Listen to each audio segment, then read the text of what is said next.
Shakespeare disse: o mundo é um palco, ou talvez em português foi traduzido isso de outro modo. Eu escutei essa frase em hebraico, kola olam bama. Mas ele falou isso em inglês shakespeariano, talvez alguém saiba exatamente como falou. Eu não sei se ele se referiu com isso a que, afinal de contas, tudo é atuação, tudo é encenação, tudo é, talvez, marketing, tudo é, talvez, fake. Ou tudo, talvez, depende de como foi ou for apresentado. É provável que, na verdade, ele não tenha pensado isso, e a intenção foi que tudo depende de quem é o público, que tudo tem um alvo. Como falou Milan Kundera, todos temos um público e vivemos para esse público. O público são seus amigos, seus inimigos, os que foram com você, o movimento juvenil, que fizeram o exército, sua mãe e assim por diante. Então tudo depende de para quem você apresenta o que apresenta. Para quem você está vivendo. Quem você acha que está te olhando. Talvez Shakespeare se referia a que tudo se pode ver de formas diferentes. Tudo é interpretável como uma peça. Tudo tem várias possibilidades de ser olhado. Ou talvez, quarta possibilidade que pensei, quando escutei essa frase, é que talvez, no fundo, afinal de contas, tudo depende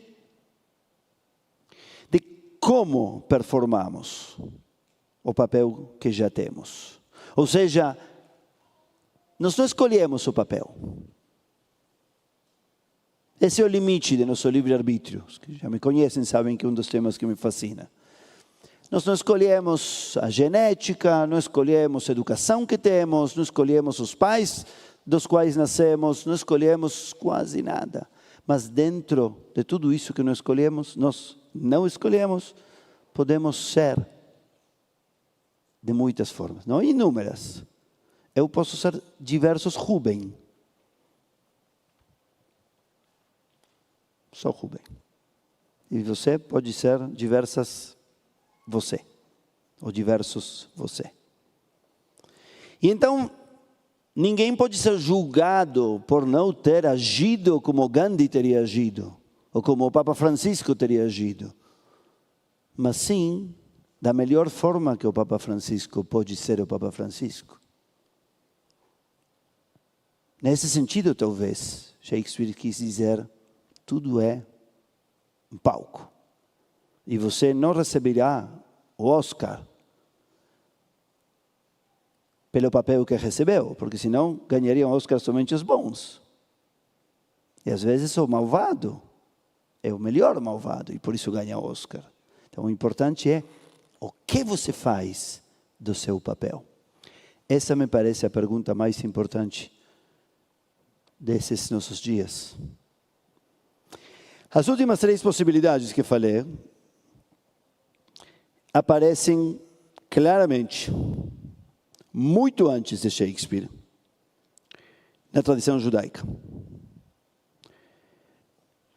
O fato de que sempre temos um público, falaram os sábios, Dali fleimi ata omed. Saiba sempre diante de quem você se encontra. Sinta que Deus não é um velhinho de barba branca que você encontra na sinagoga e depois fecha a sinagoga e está tudo bem ou está tudo mal, não interessa, porque ele ficou preso lá. A ideia é que sempre estamos diante do divino. Quando dormimos, quando discutimos, quando temos preguiça, quando somos melhores ou piores. Se sentir olhado sempre pelo divino. Por outro lado, nós sabemos que a tradição judaica é uma tradição interpretativa. O que fazemos constantemente é ler e reler e reler. Então, se todo mundo é um palco, significa que tudo é interpretável. Já disseram isso no judaísmo muitas vezes. E se o mais importante e tudo o que acontece na vida não é o que acontece, e sim o que você faz com o que acontece, como você executa o papel dado a você por algum roteirista, que se chama vida, ou genética, ou história, se esse é o leitmotiv, então vemos isso, por exemplo, na história de Jó. Se não leram a história de Jó, tomem um álcool gostoso e leiam um dia. Álcool gostoso porque é terrível a história.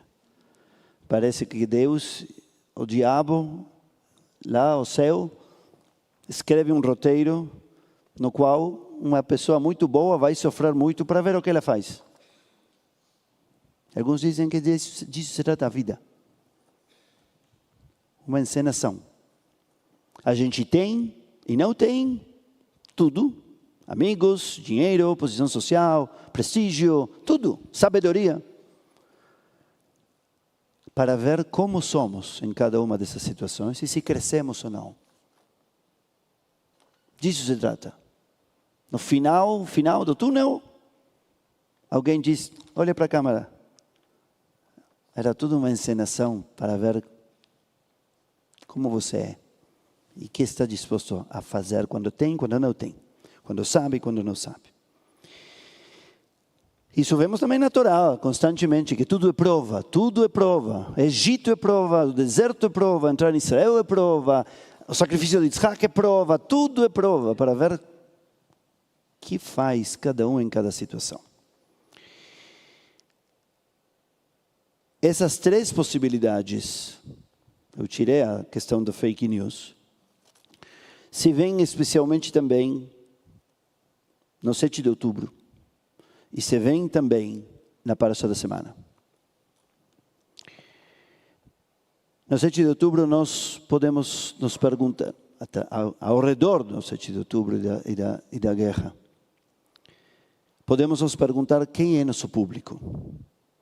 Os judeus? Os avós? Quem nos olha? Os bisnetos, os não-judeus, esse é o nosso público. Os israelenses, nos sentimos olhados por eles. Os cristãos, o cristianismo, o Islã e os muçulmanos, os palestinos, o Hamas. Quem é nosso público? Por quem nos sentimos olhados e a quem estamos olhando principalmente? Os prisioneiros? Os políticos? Os jornalistas? Esta situação claramente é extremamente interpretável e entendível de diversas formas. E, finalmente, qual é o nosso papel? E como exercemos esse papel? Como somos diante de tudo isto? E diante de cada notícia? Falávamos agora, entrando por aqui com algumas pessoas, parece que às vezes nos esquecemos. Que às vezes é muito mais o tempo que passa sem que façamos nada a respeito. Às vezes parece o contrário, parece que só estamos nessa situação, vivendo de vez em quando nossas vidas. Como somos diante disto que acontece? Quem é cada um dos personagens? Qual é o espaço de mobilidade que tem? Que é o que podemos cada um de nós fazer? Que é o que pode Biden fazer? Que é o que pode Netanyahu fazer? E que não pode?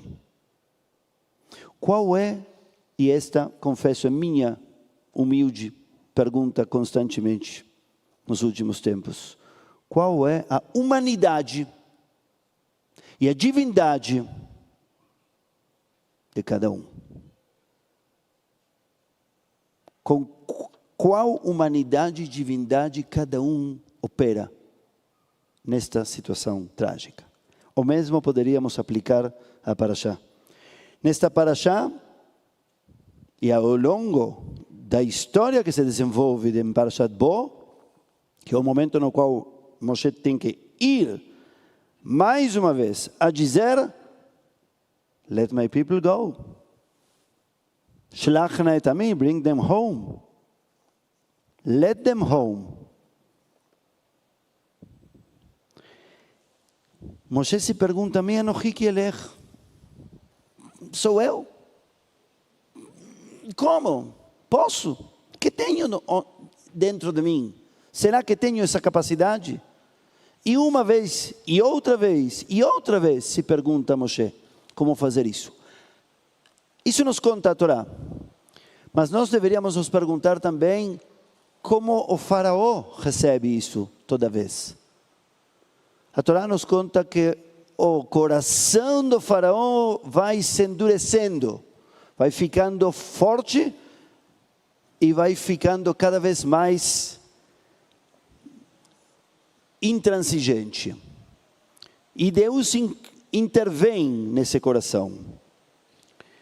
Nós nos perguntamos então, leitores, que buscamos a liberdade e a autonomia das pessoas, será que o faraó endurece ele mesmo o seu coração?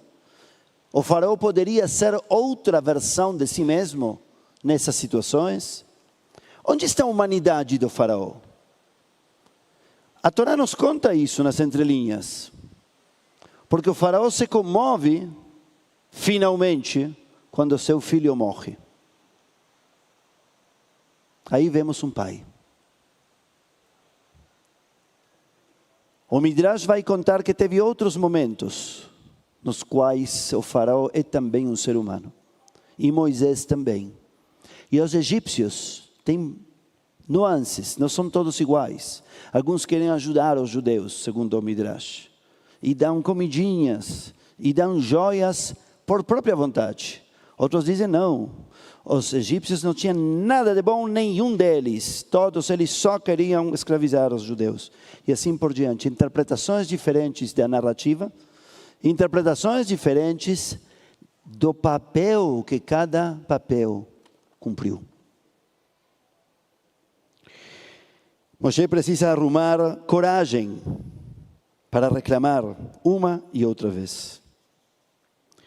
E o faraó, vulnerabilidade e humanidade, para poder se colocar no lugar de seu próprio povo, que está sofrendo por sua culpa também, e dos judeus também. Eu não sei se tudo se reduz ou se foca nessa pergunta. Mas acredito que essa é a pergunta central. Qual é a humanidade de cada personagem? Onde ela está e como pode e deve ser acionada? A dos judeus, a dos não-judeus, a dos israelenses, a dos políticos, a humanidade dos negociadores em Catar. Eu sei, todos estamos preocupados pelo resultado. Mas não sei se é um vício do rabinato. Eu me pergunto pela humanidade dessa pessoa.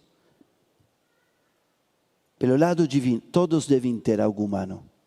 E todos, mesmo que renunciem a ele todos os dias, têm um potencial divino. Todos.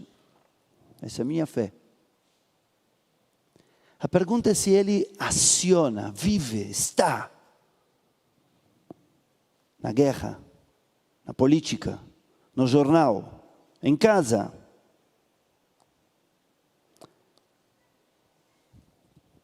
A humanidade dos árabes israelenses, a humanidade dos palestinos da Cisjordânia, que não são os de Gaza, a humanidade dos de Gaza, que entraram junto com os armados sem armas e participaram do massacre por própria escolha. E a humanidade dos de Hamas. Porque essas são pessoas. Gostemos ou não. A Parashá Bo. Bo significa... Lembro a Rabina Tati dizendo isso faz um tempo. Talvez no ano passado.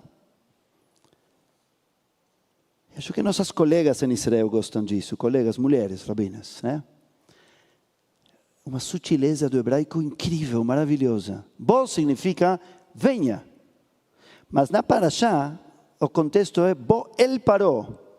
Então é como vá e ao mesmo tempo venha. Vai e venha ao mesmo tempo. Fiquei pensando desde então. Talvez é como Lech Lechá. Ir para poder se encontrar. Ir sem se perder. Ir levando todo você àquele lugar onde você vai.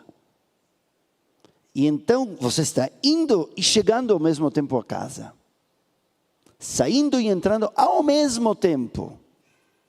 Muitas vezes vamos em direção a alguém e nos perdemos. Muitas vezes entramos numa situação e esquecemos por que fomos lá e quem somos e o que queríamos. Muitas vezes não conseguimos sair de nossa casa, estamos somente dentro de casa. A qualquer lugar que vamos, ficamos em casa, ficamos conosco. O grande desafio da vida é essa troca. É ir e vir ao mesmo tempo. É sair e entrar ao mesmo tempo. É estar no mundo e estar em casa. É estar com você e estar com todos. Ao mesmo tempo. Ser você e junto com os demais também. Que possamos ir repletos do melhor de nós, a mergulhar em todas as circunstâncias e desenvolver nosso melhor papel, da melhor forma para nós possível. Que possamos ir e vir ao mesmo tempo, sair e entrar ao mesmo tempo, estar em casa e no mundo ao mesmo tempo, atentos, sensíveis, receptivos, ativos, vivos, significativos, humanos e com uma pisca de divindade. Shabbat Shalom.